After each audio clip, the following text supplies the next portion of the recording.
There we go. Hello. I think we're live now. Welcome. I can see that we already have a few people in. Okay. Okay. Welcome everybody then. So just a few words from me before I hand over to Rishi, who's gonna chair this session. This event is part of our second SOA at Home Festival. This is our autumn-winter season, and it's a 9-week program of online events, which runs until the 10th of December. Most of our events are free, but if you can afford to, please consider donating to our Authors Contingency Fund. We suggest a minimum donation of £5. I'm going to put the link in the chat in a moment. And the fund is to support authors in financial difficulty due to the health crisis. So please, if you can donate anything, do visit the webpage. I'm going to post in the chat. Probably many of you have been to one of these events already, but I'm just going to explain for whoever is new here. So I can see there are a lot of you already writing in the chat, so you can interact through the chat. If you want to ask any questions, please do. I'm going to mark them as questions in the meantime while people are talking, and at the end of the session, there will be a Q&A session as well. So this event will last 45 minutes in total, 30 minutes panel, and then 15 minutes of Q&A at the end. If you experience any connection issues, you can press the big red, I think, reconnect button at the top of your screen. That should do the trick, hopefully. If you have any other problems, just send a message to me in the chat, and I'll try to help you however I can. And then last quick thing, we also have a virtual Black Rose store that features the books by the authors and the speakers that have been taking part into the SOA at Home Festival.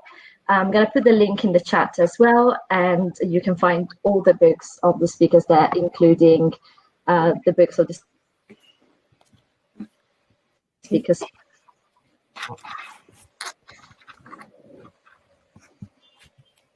Okay, so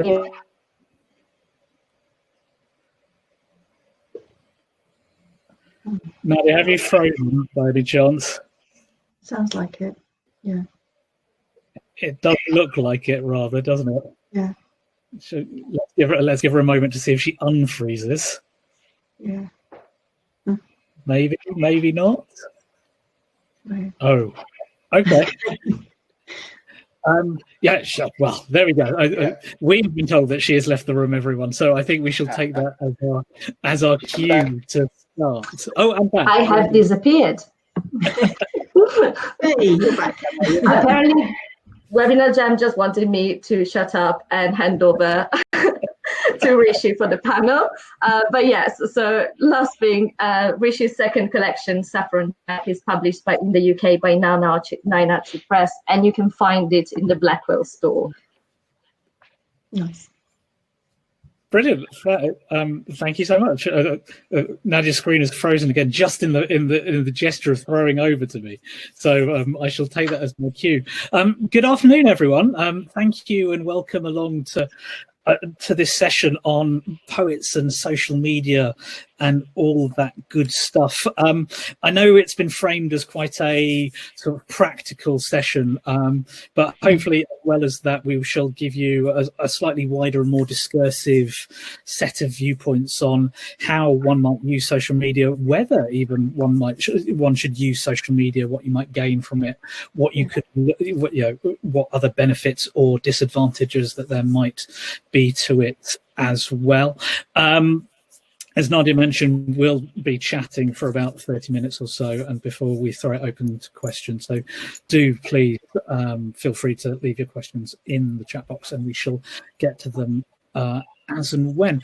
And I'm delighted this afternoon to be joined by three friends and esteemed peers to provide robust insight and brilliance to the discussion. Katrina Naomi, Jacob Samlerose and Miriam Nash. And so all the wisdom and insight coming from them, and I shall just hold the ring and try and prevent my nonsense from infecting us for too long. But I want to start just with a sort of very sort of very general and open-ended question to the three of our panel, and which is just actually about their social media use. What platforms you're on, and actually how you use it as well, because I think device and the way that you access these platforms, does provide a bit of a framework and a steer in terms of how you use the platforms. And Miriam, can I start with you, not least because you've been off social media for a while and you've come back to it in the last couple of weeks. So maybe you can take us through that journey a little as to why you stepped away, why you've stepped back now, and how you're finding being back in the room, as it were. Thank you. Well, it's really nice to be here. Thank you to the Society of Authors for inviting me, and thank you, Rishi.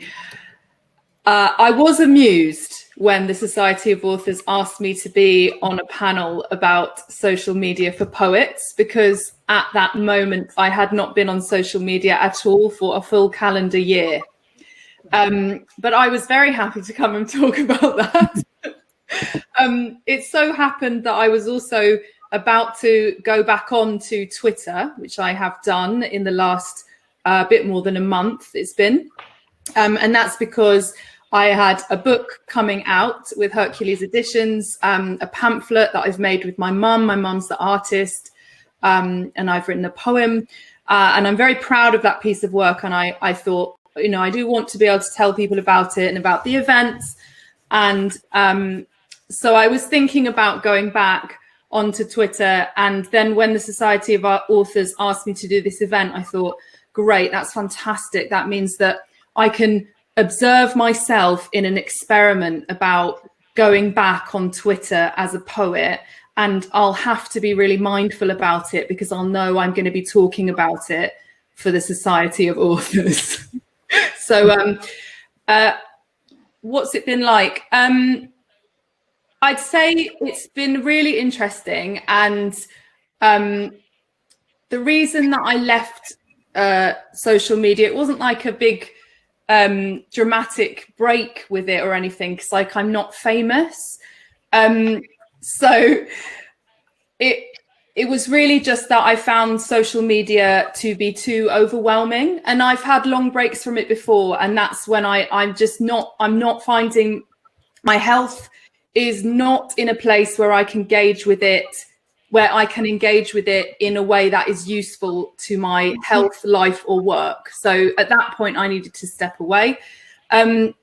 Thankfully, happily, my health was in a good spot, and still is. And so I felt kind of robust enough to enter back into that space. And it's been absolutely lovely in many ways, because it's allowed me to reconnect with a lot of different people around the world, and to know a lot more about events and things that people are saying and writing. So it's been fantastic in that way. And there have also been some challenges. Okay. All right. Thank you for that. I'm sure we'll come back to touching on those challenges a bit later.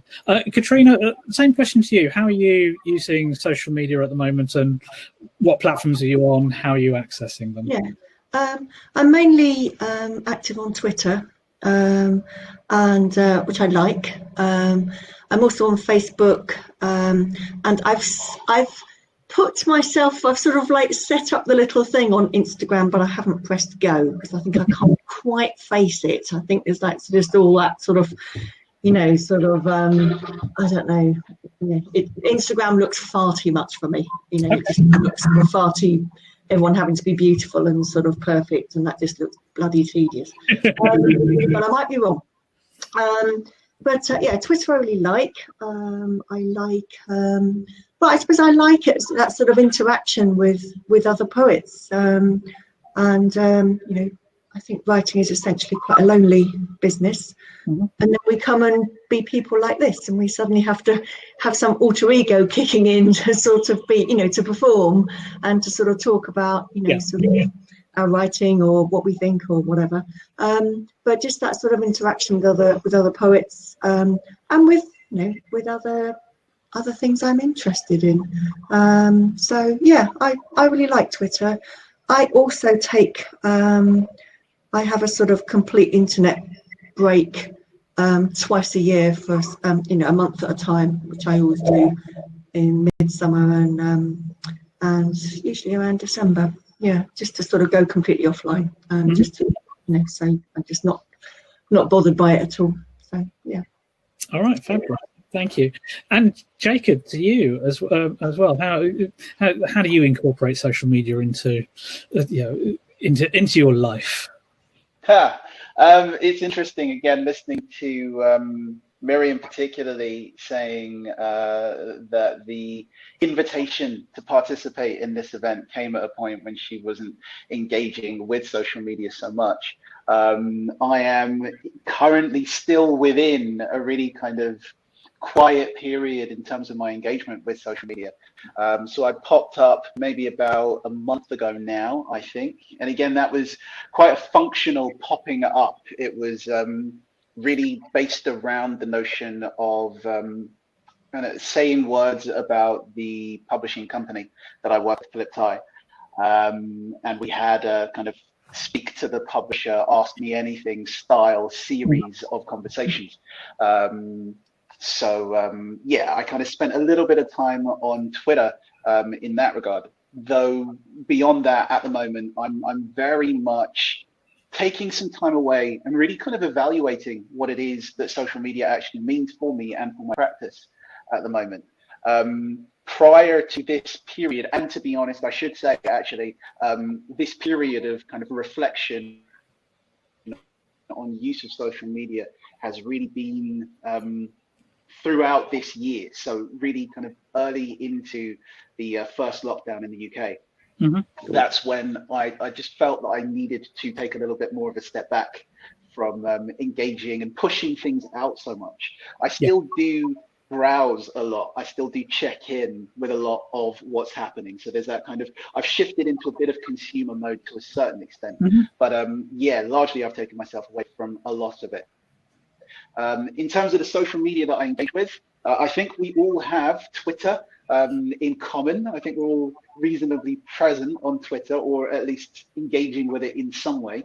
I think some Twitter executive is probably happy about the various different pings that are rising as a result of the number of mentions that Twitter has had through this conversation already. I do have an Instagram presence, and I was very active on Instagram, well, reasonably active on Instagram up until, again, earlier this year.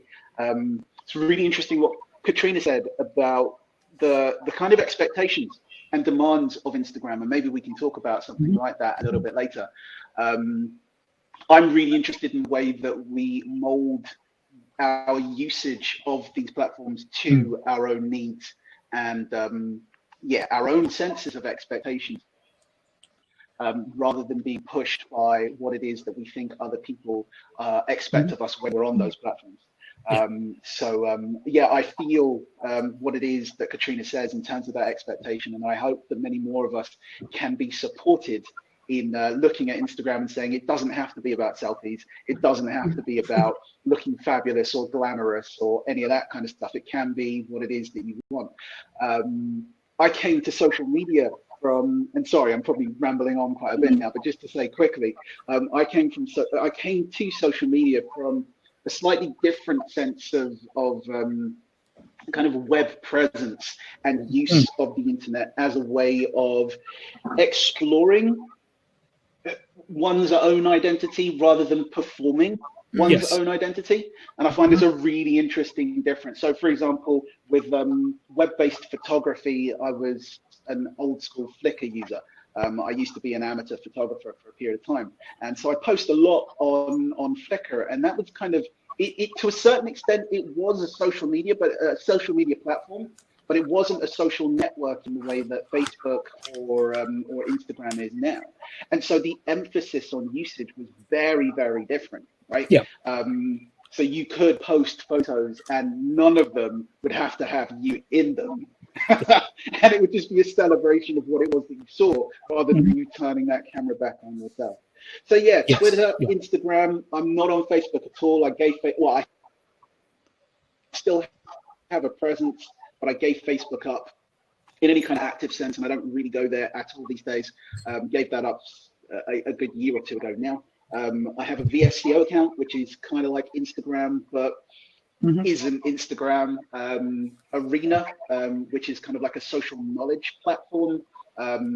Pinboard and Raindrop, which are also kind of social bookmarking and social knowledge platforms. So yeah, there's a fair amount of stuff that I use, but in terms of the mainstream ones, I've kind of pulled back somewhat. Okay, that's great. Thank you, everyone. And hopefully that shows you that, you know, not only are there other things that are out there, but the pressure that you might feel to be constantly on them and constantly updating is not actually the case.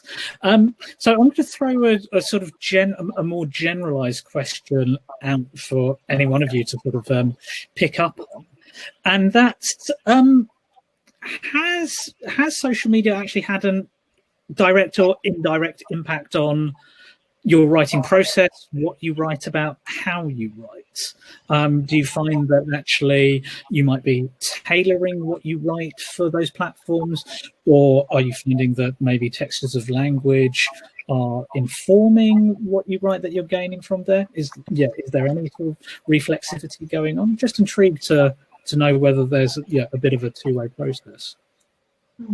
I completely avoid social media until after I've written. Okay.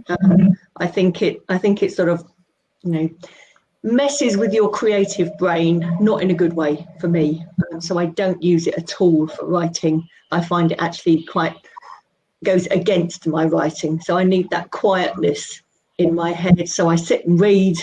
You know, and then I write in the morning, so I don't go on social media in the morning. I'm normally there sort of late in the morning, lunchtime, and then go back and, you know, then turn it off again. So for me, no, it really doesn't. Okay. Jake and Miriam, any agreement, disagreement there? I'd jump in and I'd say I admire the discipline and the control, and yes. I again, with the way that I'm working with social media at the moment, it's really not a thing in terms of the ability to kind of separate what it is that I do as a writer away from then hopping onto social media to see what's happening and whatnot. I don't have so much of an issue personally. So again, I really do appreciate what it is that Katrina just said. I don't have a problem with that kind of separation. I don't have to do that kind of get up first thing in the morning and check Twitter. Nah, that's not me. It's not me at all. I do say, however, that there are two ways I think in which social media has had some interesting impacts on my writing. One, in terms of form and formal awareness. So kind of looking at various different social media platforms as formal constraints and creative challenges. So looking at the old limit of characters for Twitter, for example, and considering how that could be the basis for a form, and you know, looking at some of the other writers who've used those kinds of limitations in really interesting ways. So I remember Jeff Noon. Jeff Noon is a Mancunian sci-fi writer, has a fantastic Twitter account where he uses Twitter as a creative platform. And just to see the material that he posts out, these kind of little micro stories in tweets, it's absolutely brilliant to see the way that that you can make use of a form like Twitter as a technical form for a piece of writing. And also George Surtees, I remember, was doing some kind of Twitter-based sonnets, I think it was. Ron Villanueva was also pushing sonnets via Twitter. So to see that kind of creative use, absolutely amazing and very inspiring. I think the other way in which Twitter, tech and social media platforms have had an impact on my writing practice, it was working with Twitter bots that really gave me an appreciation for what was possible in terms of generative text, and programming little engines that can create poetic material.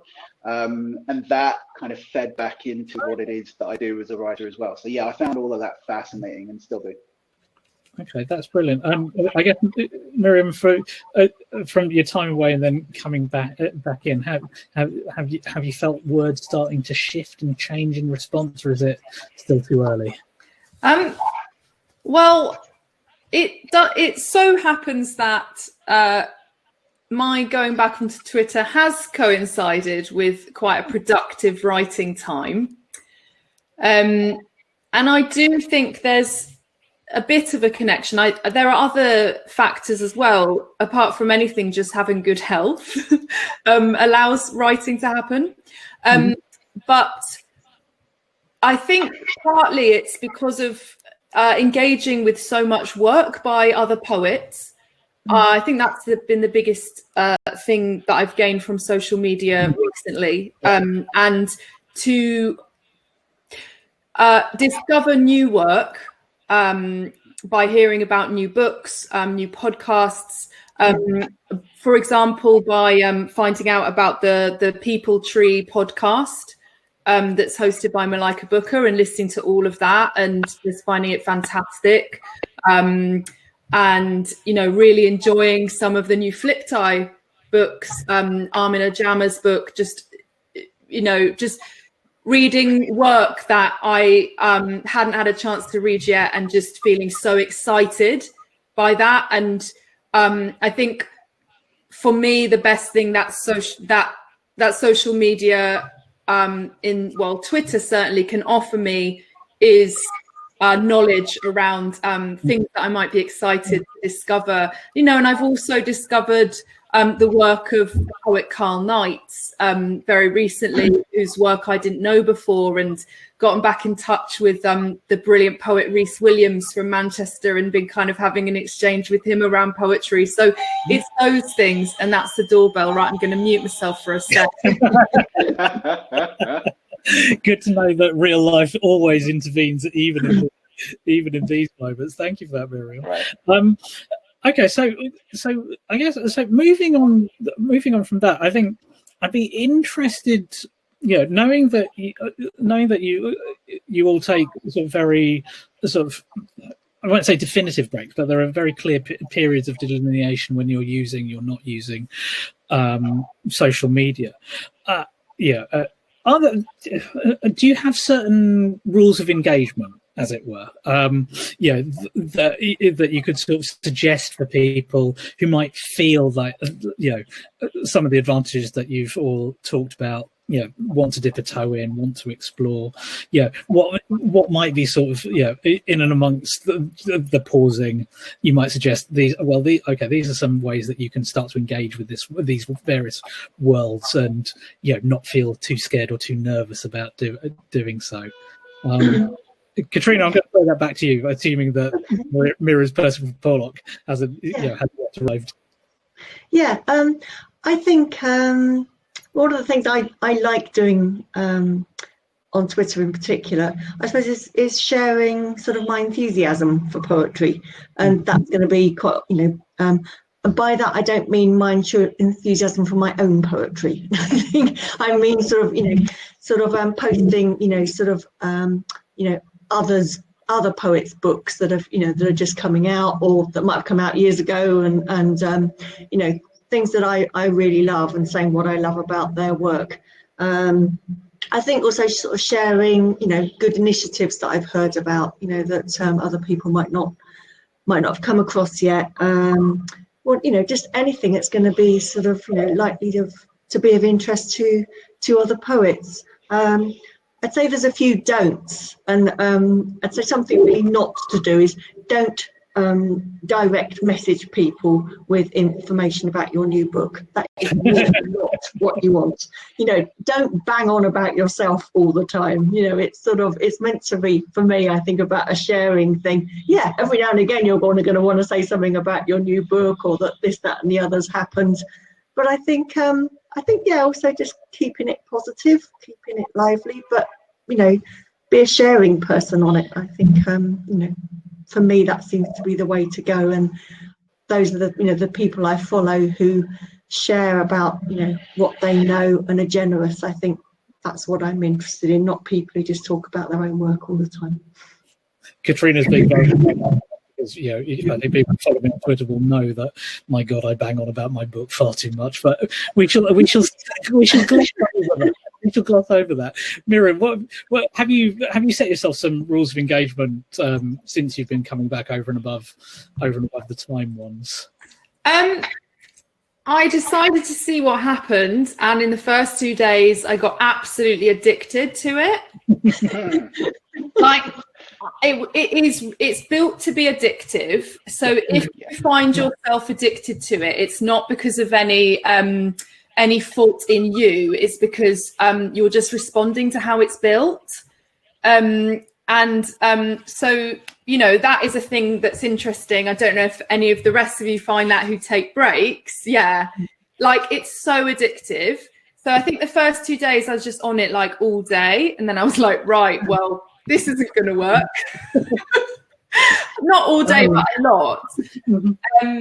And I think then it became easier to get in and out of it a bit. But I think I do have to have awareness of how it's affecting me. And there have been not many, luckily, because I'm very careful about who I follow. But there have been just a few instances of times where something's really upset me. And maybe because of how fast things move on the feed in Twitter and in many social media platforms, I wouldn't always have time to realize exactly what had upset me or that I was that upset. Sure. And so I think what I really need to do is actually step away from it if I realize that something's upset me, because if it has, for me, the useful reaction is not going to be to kind of respond right away. For me, it's going to be useful for myself and my well-being and my response, if I'm going to have one, to just step away and kind of reflect on it. And that's because I'm a very sensitive person, and that's how I am. And so yeah, I think I've definitely decided on, I'm not going to use it this weekend, or I'm not going to use it on these days. I do know people who have things like a 45-day limit, a 45-minute a day limit, and that they actually have like plugins or whatever that will stop their usage when they've accumulated 45 minutes. And then their friend will have to, like, there's a password to get through that, and their friend holds that password. Yeah. Okay. So that is possible, and there are plenty of people who use that. Okay. Jacob, do you have anything as extreme as having a friend stick you in social media prison for a bit? Nah, not at all. But in terms of it's, I mean, that kind of self-enforced limit is fantastic for us to be able to take advantage of, particularly if we have that awareness of how easy it is for us to become addicted to such things. In terms of like helpful guidelines or tips or tools or things, I'll maybe offer a couple of practical ones and then maybe spiral out to some more abstract or esoteric ones. So we're talking about limits. Rules of engagement. Many of our phones now, there is also the ability to kind of set your usage limits for certain websites or certain apps and whatnot. So that whole 45-minute thing, not just plugins on computers, it's also on your mobile devices that you can set for yourself. If you are aware of the fact that, again, you find yourself kind of checking Twitter or YouTube or whatever reflexively, and you've fallen into those kinds of habits, it can help just to disturb how easy it is to access the app. So even just shifting the app to a different screen on your phone, or putting it like a few pages into a folder somewhere, so that there's that little disruption for the habit. Sometimes that's enough for you to be able to question yourself and say, do I really need to spend the next 2 hours looking at cat videos? Or, maybe I should divert this energy somewhere else, right? Just that little interruption can be useful. Yeah. Beyond those kinds of kind of technical limitations, I resonate with something that Miriam said in terms of just being aware of how much you sign up to follow. It's so easy to press the follow button on any of these sites. And again, the way that these sites are, it's like, great, that's what we want you to do. We want you to follow everyone. But pretty quickly, that whole stream of incoming information becomes really unmanageable. And we can't really keep up on all of that. So one, don't try. Don't try to keep up on it. So many of us have that kind of completionist kind of must try to get to the bottom of the feed. It will never happen, right? So straight away let that go. But also consider how it is that you limit the number of people or accounts that you actually follow. One of the things I love about Twitter, more so than any of the other social platforms, is the way that you can set up Twitter lists. And yeah, you can follow as many people as you want to follow, but you might have specific lists which are much more finite, much more limited, that you can use to focus your attention on specific things. So for example, I have a Twitter list for poets that I've worked with, tools and apps that I use, and you know, on a reasonably regular rotation, rather than trying to work through my entire Twitter feed, I'll just check in on specific groups and specific lists of people's accounts. And I think, just to echo something I said earlier on, set your own terms. Know what it is that you want from that platform, and know that you do not have to use that platform in the way that everyone else seems to mandate. You can go in and use that on your own terms and for your own needs. Excellent, thank you. Now, I know we've got a fair few questions in the feed, so I will go to those in a minute, but I just want to throw one more thing in, as is my way to try and undercut the entire premise of what we're talking about this afternoon. For those of you in the room, when we were sort of setting this up and discussing this, one of the things that the four of us were talking about watching was the Netflix documentary, The Social Dilemma, which has been one of the more prominent things to explore some of the downsides and the darker sides of using social media in particular. And so I guess both quickly and almost as a little bit of a bomb, do we actually think that, you know, as poets, we should be here, we should be in these spaces? I'm going to jump in there. Yes and no, which is kind of a non-answer in itself. But as many people say, and I think the first few frames of the social media dilemma put this forward. It's like, it's very easy in this age to talk about all of the ills of social media, but also, you know, there are some great things that happen as a result of you know, being able to access social media. For the period of time that I was on Facebook, just the joy of being able to connect with people in the way that I was, yeah, undoubtedly amazing. It was great. And there are so many different ways that people can promote themselves and their work and connect with others and amplify other people's work. You know, there's some fantastic things that can happen. So yes, it is not necessarily a bad thing per se for us to have access to social media. I do challenge the notion of social media being our work. However, social media is not our work primarily, unless we are social media managers and getting paid for that kind of thing. It's maybe a part of what we do. It's maybe it maybe enables certain functions relating to our work, but it's not the entirety of our work. So the question is, how do we healthily and effectively keep our social media usage in an appropriate box, you know, within appropriate limits? Yeah, so yes and no. Okay. Katrina, Miriam, can I? Yeah, I know nothing about, I don't know what the social dilemma is. I've never watched Netflix. So I mean, my work is primarily to write and to read and to perform, you know. But yeah, I mean, I love seeing what other poets are doing, and also hearing what else is out there, what things I can apply for, what things I can sort of tell other people about. So that's why I'm on social media, really, and I enjoy it. but I keep really sort of quite close tabs on it, so don't spend much time. You know, it is also a massive time waster, let's be honest.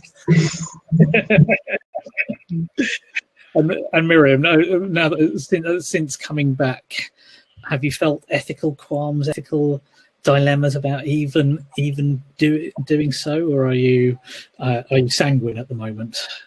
No, I'm not sanguine about it at all. I think I watched The Social Dilemma during this period, and I think that not just poets, but I think everybody who uses social media, if we're going to engage in it, we need to demand better companies. We need to demand that Twitter be a better company, because we've mentioned it a lot, but like, I do not support it in its practices as a company as much as I make use of it, because constantly abuse is reported to Twitter and its response is so often, we don't see this as abuse when it so clearly is. And I do think it's important to say that. And it's really painful. But I've been thinking about this a lot. And I think that if we are to use social media as poets, we best use it responsibly, and we best use it in a way that supports other poets, because we all know how many barriers there are to being a poet or being a writer of any kind, and to sharing our work in any space. So we best use it in a way that supports other people, whoever they may be, in sharing their work within any spaces. And I think this is a big subject which maybe goes somewhat beyond the scope of what we're talking about today, but I do think that it is the people who need social media the most, the people who actually need it for their survival the most, who are at most risk on it. Because I think if you are a person who feels like you can get the information that you need, the connection, the information, the knowledge to explore your identity and your life and who you are, if you feel like you can get access to that information offline, that's fantastic. But there are so many of us who, there are types of information we just cannot access offline because they're just not in books, they're not in our local library, or they're not in the books that we can find, or we don't have someone around us, particularly in the pandemic, who we can ask. So there are so many people using the internet who really need to, and they are the people who receive most abuse. Okay. All right, thank you. On that sobering note, let's move on to have a go at some of these great questions that people have been very kindly asking of us. Let me start with the question from Jill Abram. Hi, Jill, who asks, do you try to post interesting, entertaining things to attract followers and provide balance for when you want to plug something? Who wants to cop and sell to salesmanship? Katrina, you're nodding there vigorously. Yeah, no, I think it's really important to have that balance. As I was saying, like, you know, we're gonna want to, you know, I had a new book out in June, not the easiest of times to be publishing a new book, but there we are. So yeah, you do want to tell people about your new book out, but also you want to interact with people about what they're doing. You know, as I say, it's, nothing is a greater turn off on Twitter for me than someone just going on and on and on about their own work, or posting pictures of themselves looking gorgeous every 5 minutes. It's just so yeah, I think Jill's quite right. I think you need that balance. Okay. I'll jump in just very quickly on that one.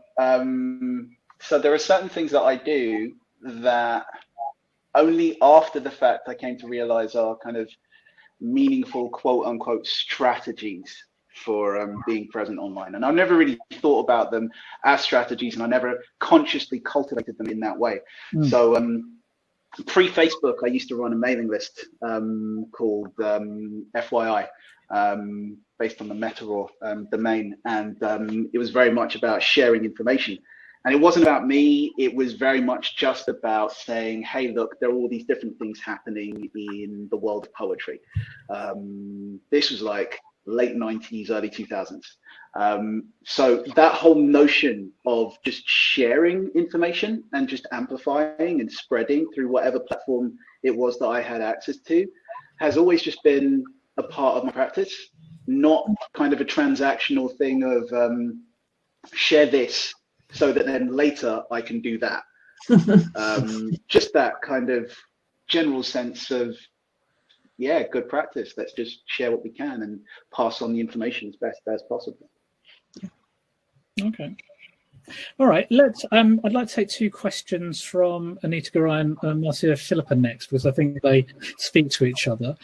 Marcia asks, do you think it's important to have a normal profile and a literary profile, or do you consider that you should have only one, since your identity as poets is a big part of you? And Anita Garay asks, how do you think your writing career would be different if you were not on social media at all?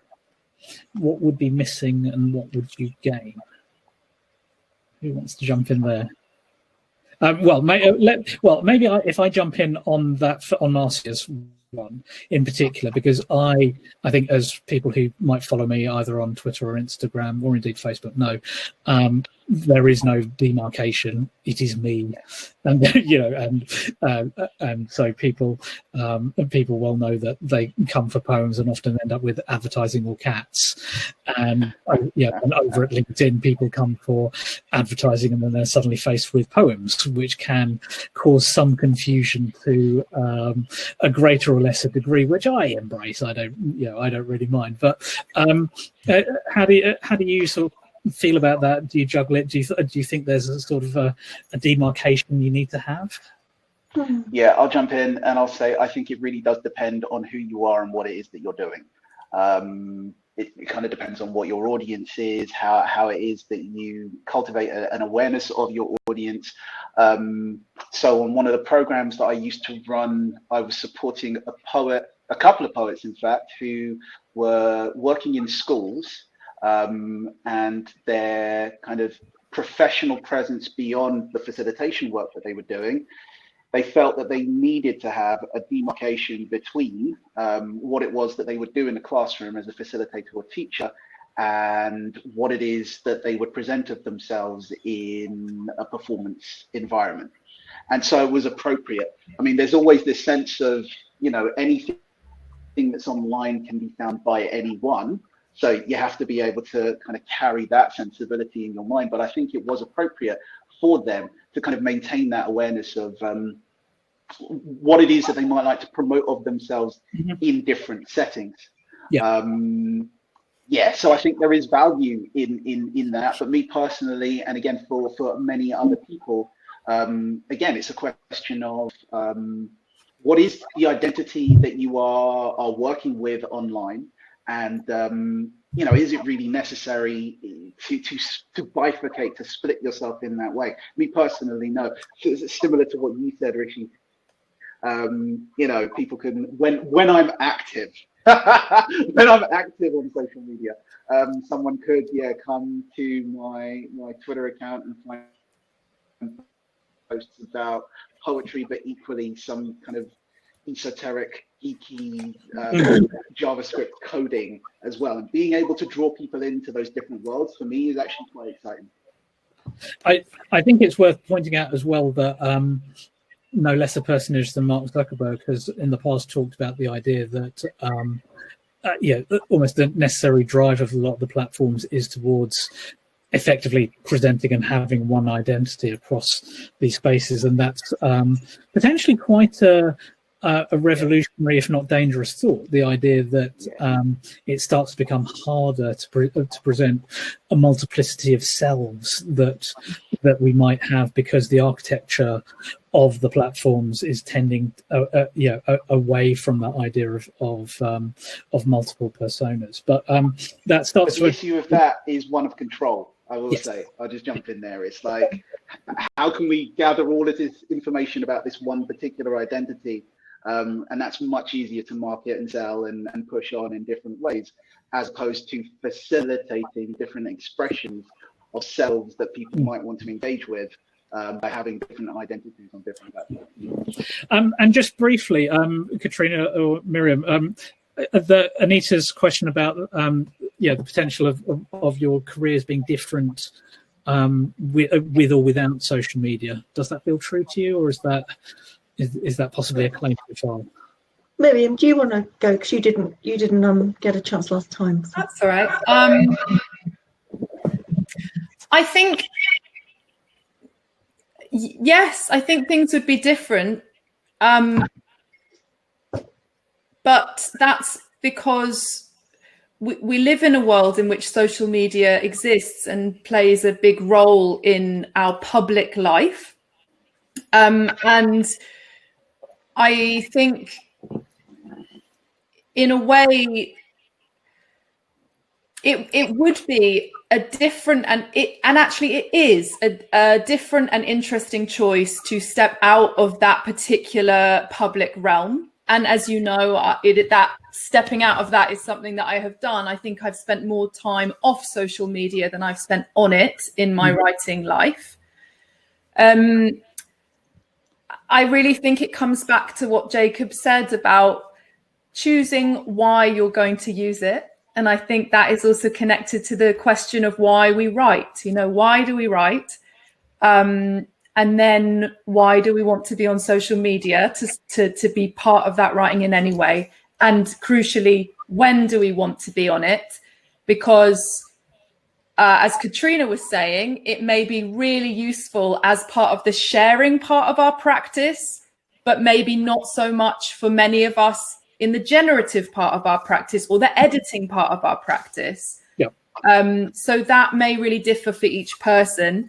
And just really briefly on the persona thing, I feel this touches a bit on Jill's question from earlier.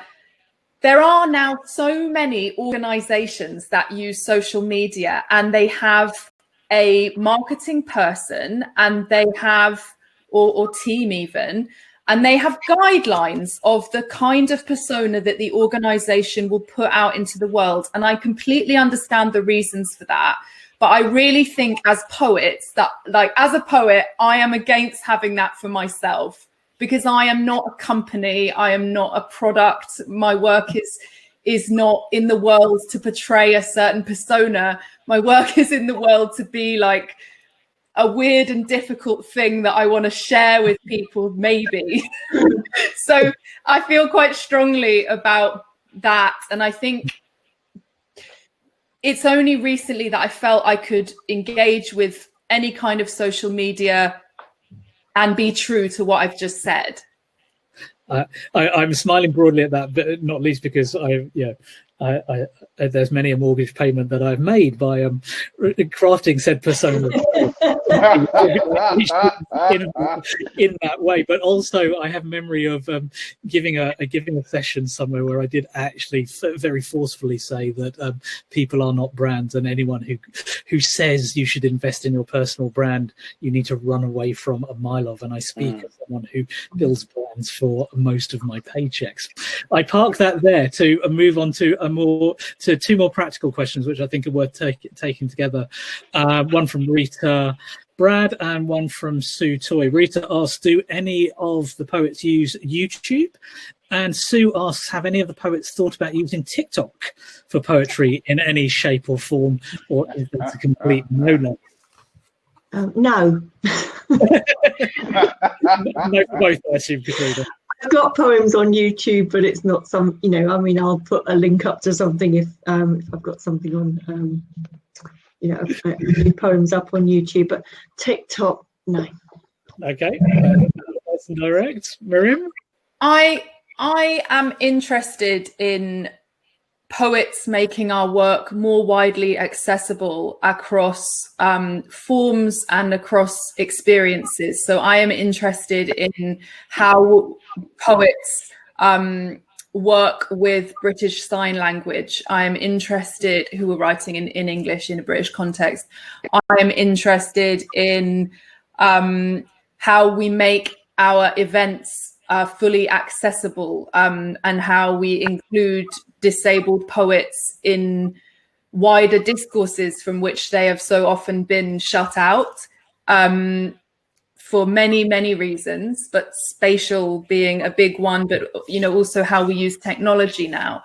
So I am interested in that, and I'm interested in the possibilities of YouTube and Zoom and other platforms that they offer. And I'm most interested in the platforms that have great integration with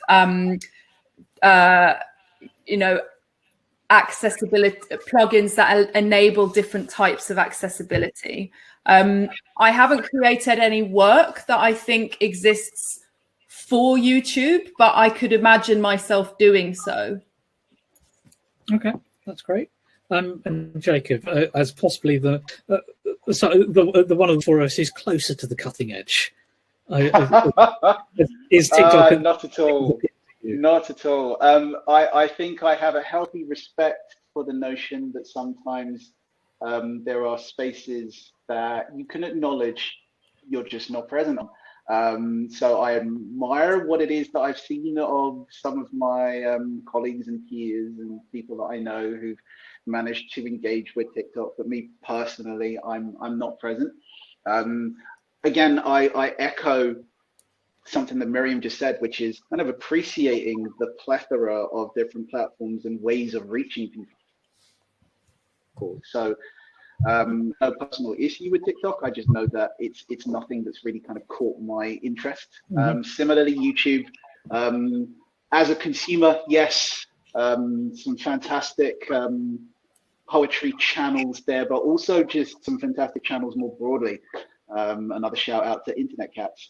No, I mean, there are recordings of my work on YouTube, but nothing that I've generated specifically for the platform myself. Okay, great, thank you. And one final and very practical question, which you could take practically or maybe leap off into another direction. But David Bottomley asks, how do you get traction on Twitter and Instagram these days when you can, in his words, can appear to be screaming into a void? I think make sure you're not screaming into a void. Make sure you're having a chat. Yeah. Yeah, I think it goes back to what we were saying earlier, that it's, it's not all about, sort of any of us going, look, this is my book and this is me and, how brilliant I am. I mean, I think if you're approaching it from that angle, I don't think that's the best way to go. I'm probably not going to follow somebody like that. So yeah, I think I'm not really, it's not really so much about perhaps traction for me. It's just more about engaging, enjoying it, the amount of time I might spend on it, and and sharing stuff. Okay. Yeah, just to add on to the end of that very quickly, very much so. It's not necessarily about kind of trying to force your way into something like that. It's about meaningful connections, building up from there. But also change the game. Going back to something I was saying at the beginning of the conversation, in earlier generations of this kind of work online, it wasn't so much about building an audience specifically. It was more about doing the work on yourself, or exploring who you were and who you are and what it is that you have to say to the world. So don't be afraid of screaming into the void for a bit, because there is so much going on. There are so many different things to choose from, so many different voices out there. And if you are simply trying to desperately gain attention, that can be a bit of a fool's errand. Sometimes, yes, you focus on meaningful connections, but sometimes you just focus on why it is you want to say what it is that you want to say. Okay. All right.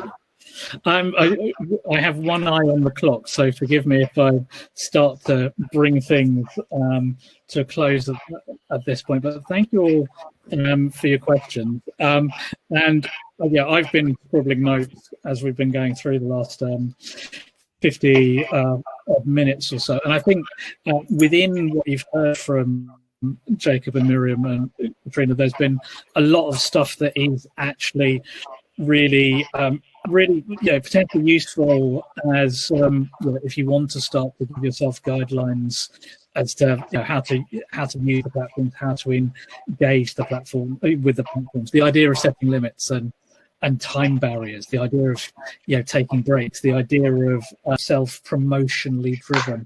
And I think if we perhaps end our and I think just and reinforcing the point as well is that I think we all agreed that we have no demarcation or differentiation between separate profiles for work and our personal lives. These are incorporated into how we live, and so controlling how we use them is an important part of how we work and how we live.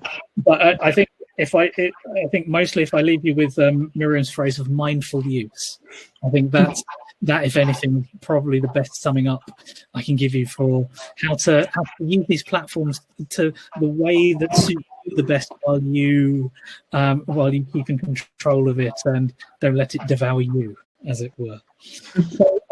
So with my thanks for your fabulous questions and for staying with us for the last hour or so, just remains for me to thank Miriam, Katrina and Jacob for their brilliant responses, fabulous enthusiasm through the hour. Thank you for your questions, and I shall now back to Matt. Thank you, Rishi. That was incredibly interesting, and we received a lot of interesting questions as well. I hope you all enjoyed it. So thank you so much, Rishi, for sharing this for us. You've been incredible. I really enjoyed it. And thank you, Jacob. Thank you, Miriam. Thank you, Katrina. Has been super interesting. If you all want to continue this chat on social media, of course you can. We even have an hashtag because of course we have to on Twitter. The hashtag is SOA Home. So if you want to use that to continue the conversation, please do. I've seen that some of you have been asking about the Poetry and Spoken Word group, Facebook group.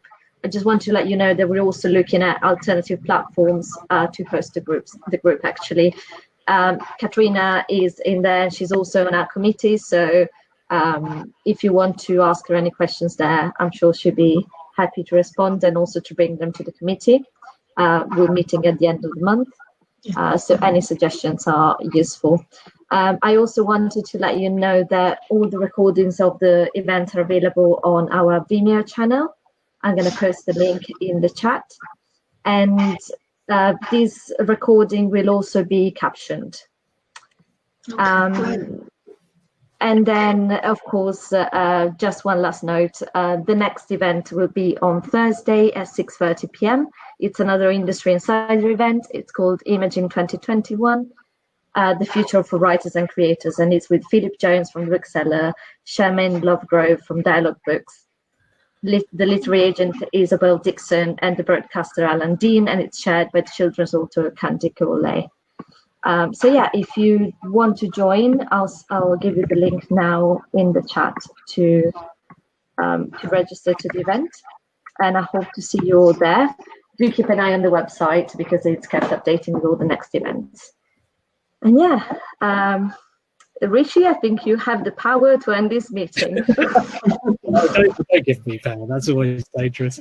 All right, thank you very much for your time this afternoon, and hopefully see you anon in the real world, maybe when we can, but if not, definitely social media. Because hey, I'm always there at least. All right, thanks everyone. Bye now. Bye. Thank you.